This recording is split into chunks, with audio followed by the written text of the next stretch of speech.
Yung pinaka, di ko rin makakalimutan kay Coco, yung part na struggle yung family ko to hold on to each other. Kasi minsan, di ba sa pamilya, may hindi pagkakaunawaan, yung talagang clash, yung nagbabangga-banggaan. Siya yung naging parang padre de pamilya rin sa side namin. Kasi syempre walang father figure sa side namin eh. Walang partner ang mama ko, lola ko na lang. Tapos kami, wala kaming father figure talaga. Kaming magkakapatid, wala kaming tatay. Siya yung parang naging compass din ng family, na kapag nagkakaproblema, siya yung taga-solusyon. Yung kapatid ko na may naging problema sa pamilya niya, siya nagkaroon ng sariling pamilya, siya sumagot nun, ospital, kasi inisip niya, wag ka na, lagi niyang rule, wag ka na mag-isip, ako nang bahala dyan. Ganong klaseng tao si Coco. So yung family ko, nagpangarap kong maging stable sila in life, in financial side nga lang yung iniisip ko before eh. Siya, na stable niya yung family ko hanggang personal life. Yung settled sila na okay, hanggang kapinsan-pinsan ako, yung kumbaga nagkaroon po ako ng opportunity na kapag may pagkakataon, nakakatulong din ako sa iba ko pang kamag-anak because of Coco.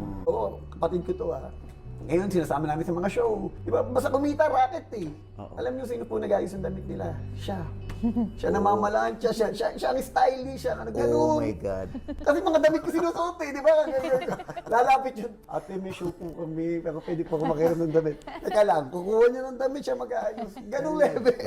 Ay, sabi ko ako, napaka-ordinaryo namin tao. Very Filipino, na wala kang ibang kakapitan mo, di pamilya mo.